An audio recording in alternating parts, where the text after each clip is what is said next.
외반증. 우리가 정상적인 발가락을 봤을 때는 앞으로 5개의 발가락이 곱게 뻗어 있는 것을 정상적인 발가락이라고 할 수 있습니다. 그러나 외반증은 엄지 발가락이 이 그림에서 보시다시피 안쪽으로 꺾여서 이 바깥에 있는 부분이 볼록하게 튀어나온 것을 무지 외반증이라고 할 수 있습니다.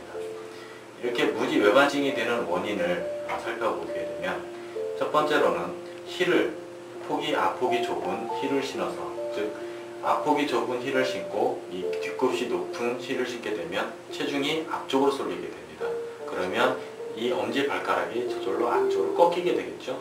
그렇게 됨으로써 이 외반증이 되는 것을 말하는 것이고, 두 번째로는 평발, 사람의 발 구조를 봤을 때는 발바닥에는 우리가 사람이 서 있을 때 이러한 홈이 그대로 유지가 되어줘야 됩니다.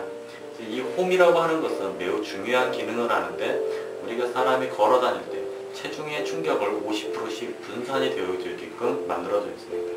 그런데 얘가 아치가 내려가고, 즉 얘가 수평면이 이루어져야 되는데 수평의 기능이 무너졌을 때는 발 뒤꿈치가 바깥쪽으로 휘어지게 되고 얘는 안쪽으로 이렇게 꺾이게 됩니다. 안쪽으로 꺾였을 때 얘가 볼록하게 올라오게 되는 거죠. 그러면 여기가 닿는 부분이 신발에 자꾸 마찰이 생겨서 군살이 생기고 염증이 생기게 되는 거죠. 그러면 더불어 이렇게 통증이 생기게 되죠. 그럼 외반증이 생김으로써 우리 인체에 미치는 영향은 무엇일까요? 걸음걸이가, 사람이 걸을 때는 뒤꿈치가 닿고 이 바깥쪽이 닿고 엄지발가락으로 이렇게 차고 나가게 되어 있습니다. 그런데 외반증이 생기게 되고 기능성 평발이 되고 함으로써 발이 자꾸 정면을 향해서 차고 나가는 것이 아니라 자꾸 측면을 향해서 차고 나가게 됩니다.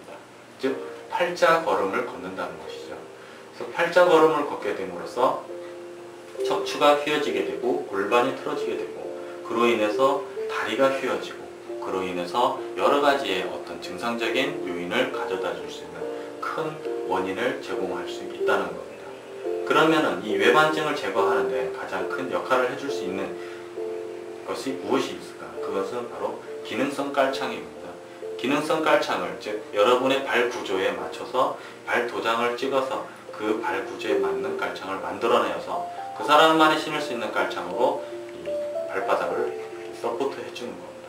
그러면 걸어 다닐 때 아치가 무너지지 않고 아치를 받치게 됨으로써 이 수평면을 살려주게 되는 거죠.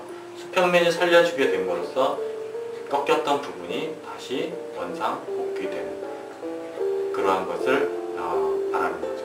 그래서 얘가 살아나고 얘가 살아남으로 해서 이 휘어졌던 척추 또는 이 틀어졌던 골반, 이런 것이 돌아올 수 있는 커다란 효과를 우리가 기대해 볼 수 있는 것입니다.